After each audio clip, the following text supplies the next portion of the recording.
answers. Also, I'm probably just gonna throw in some hand sounds every now and then to make the video a bit less stale. Let's get right into it. I will read the questions from my cell phone on the table. I don't want to hold it too close to my microphone. It makes those, the radio wave sounds. The first questions comes from Mrs. Boucher, and she asks, which ASMRtists do you watch yourself? Well, I watch a bunch of ASMRtists. Yeah, I have a lot of them that I subscribe to, and I'm always down to find new ones to listen to. Our next question. What would you call a person that asks a question? Question. I don't think there's a specific word for it. Anyways, ASMR Tanya has several questions, and her first question is, who is my favorite ASMRtist? Then we can elaborate on on the question we just answered. As I said, I listen to a lot of ASMRtists, but I think I'm gonna have to go with Raffy Taffy. I think JoJo goes into the favorite list. I really like, what's his name? Articulate Design. I don't listen too much to Ephemeral Rift anymore, but I think the concepts of his channel is amazing. As for, I'm totally blanking. And the thing is, Friffy Fox, that's good stuff. Pardon my hamster, by the way, just eating some stuff in the background. She's trying to make mouth sounds for you guys, but I don't know if it works. The thing is about me, I am very bad at having favorites. I always like to switch and mix things around, so it's hard for me to choose like a specific favorite. So yeah, I think the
ASMR with my subscribers, or we gathered 100 creators to make 100 sounds, or like something like this, where there's sort of a purpose, if you can call it that, in a video.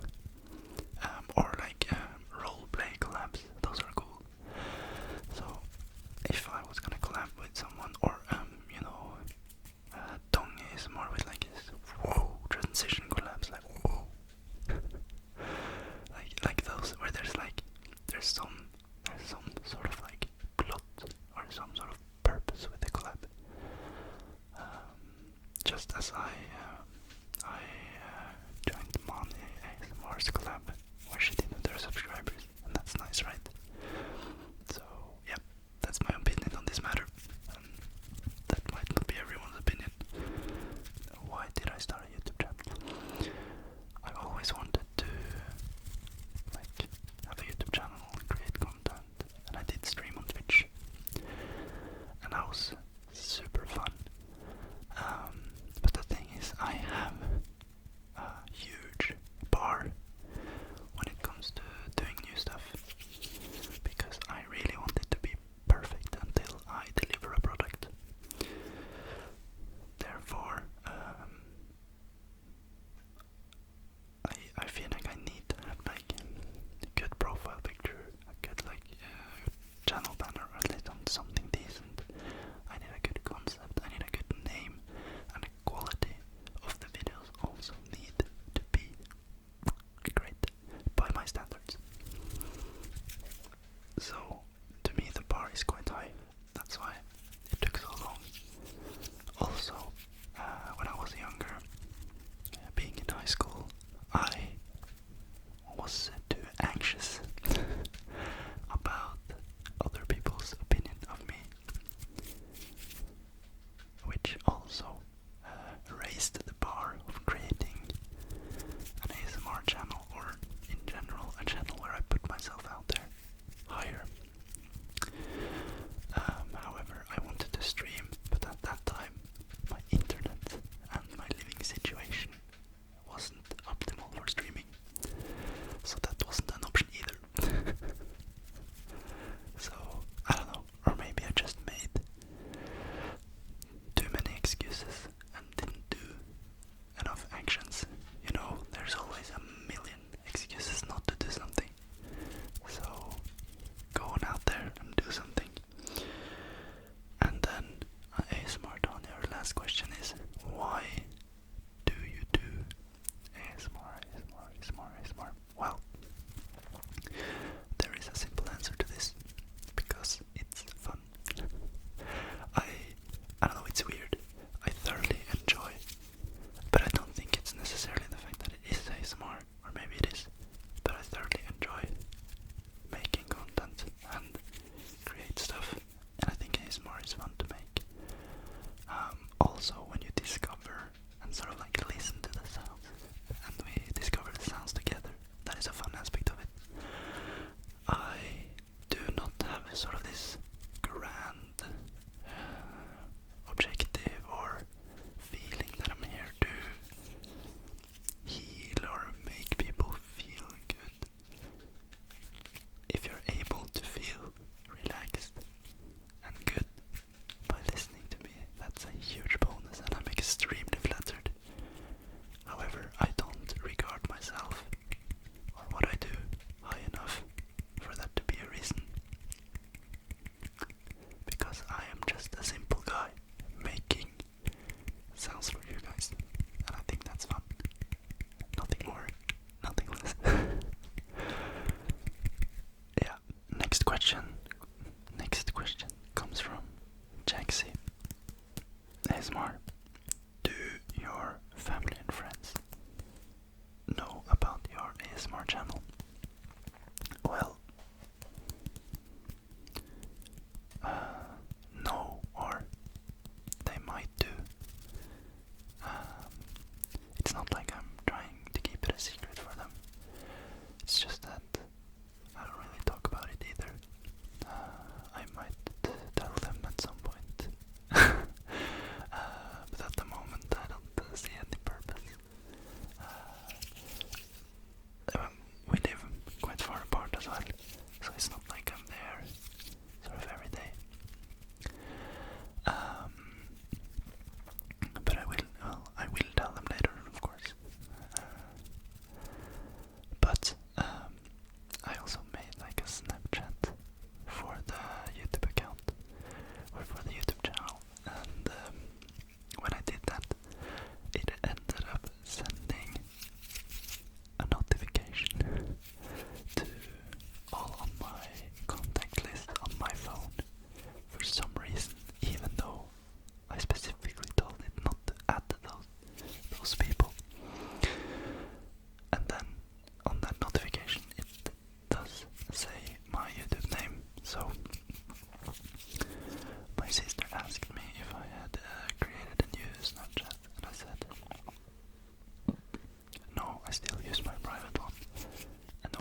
expressive when it comes to what sort of motives I want to have. Also, just taking the time, and they can be quite expensive. So anyways, I have, you can't really see it, but both of them are on my arm. And the first one I got was the symbol of the Deathly Hallows from Harry Potter, from the Harry Potter universe.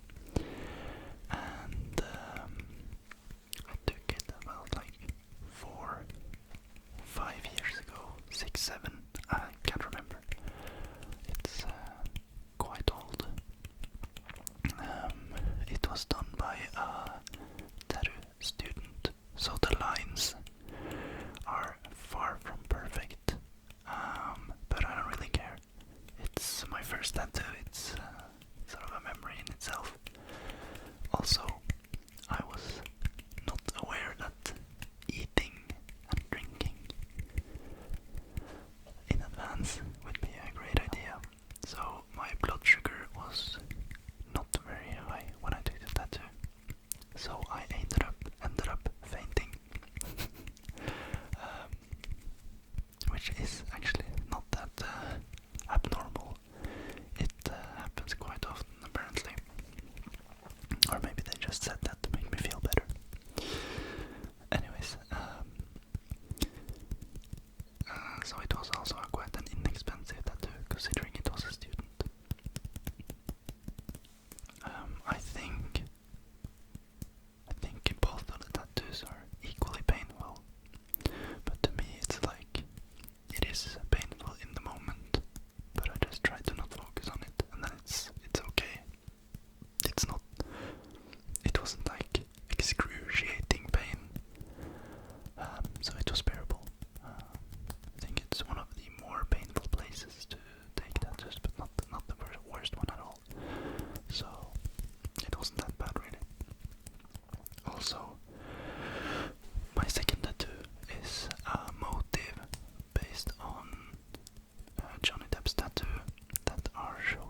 research on whatever stuff I have or whatever I am going to do. And I don't hate, but I really dislike if I'm not delivering a product that I feel like is good enough quality. So I have some experience with it. I am by far not a professional. There are probably a billion other things I can do better, but I like to learn. An important thing that I think many people don't understand or take for granted when it comes to like video quality is the lighting. You can buy like $10,000 camera with a $10,000 lens, but if your lighting is absolutely garbage or bad, it won't look insanely good. So what I always tell people when they're looking to invest into equipment or stuff, fix your lighting situation. I have lights here and I have a light over here. I have some background light. I should have a light at night. Lights on top of my head as well. There are things I should add as well.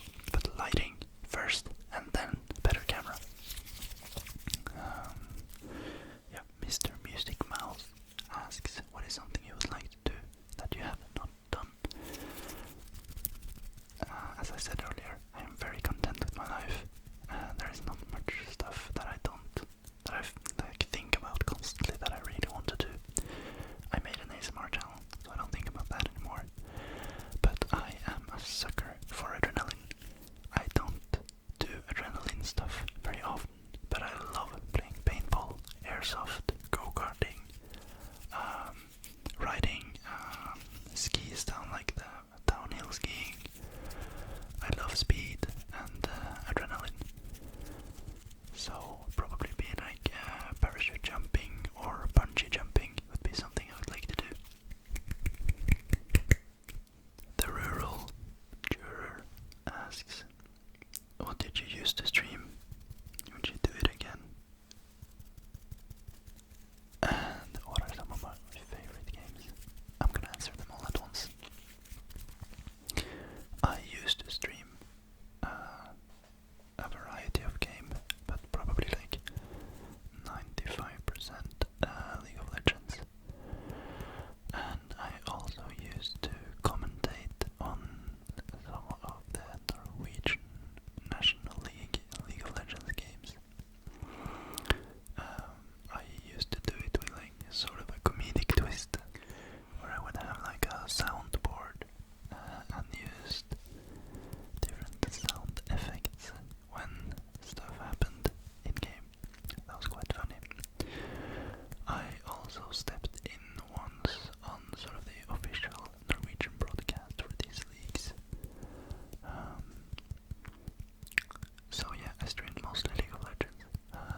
that's the reason for that. But yeah, the ASMR barbershop was like my first experience with stereo sound, and I thought it was insanely cool. So when I discovered ASMR a bit down the line later, I was pumped.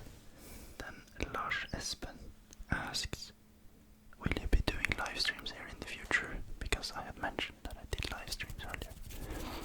And I mentioned it a bit earlier, but yes, I will probably do some ASMR live streams if people are interested, of course. I don't watch a lot of ASMR live streams myself, so I feel like the demand for like ASMR live streams is not that high. And I also would I would need to like figure out how to do the setup. But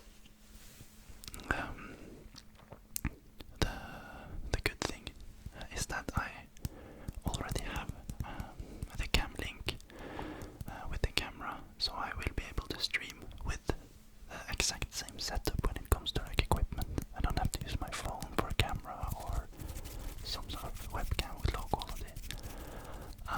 So I can use like all the same equipment. I just need to figure out, am I gonna stand like this, or yeah, how would I like set it up? And then for the last question from Monica Merzado, that's how I'm going to pronounce your name, and she asked, favorite ASMR trigger? And I don't have a specific that is my favorite. I do enjoy mouth sounds, hand sounds, glove sounds, good glove sounds. But I don't have a favorite. I am also, I have a tendency to like be in like periods of different sounds I enjoy. So I can have like a hand sounds period where I want most hand sounds, or like a controller sound period where I mostly want to listen to controller sounds. So I am very like, it differs from time to time. I can't tell you one single favorite trigger. I just can't. I hate giving favorites. It's so hard for me to do. I don't think there is many subjects you can ask me about, and then I say, and then you ask me, do you have a favorite? And then I would be like, yes, this one, this is my favorite. I just can't. No idea why. I think it's because it's so hard for me to exclude anything else. I feel like if I was gonna have a favorite, it has to be so exceptionally well compared to like the opponents. Say if a movie was like 10 out of 10, then that would not be my favorite. It has to be like 100 out of 10, because there are so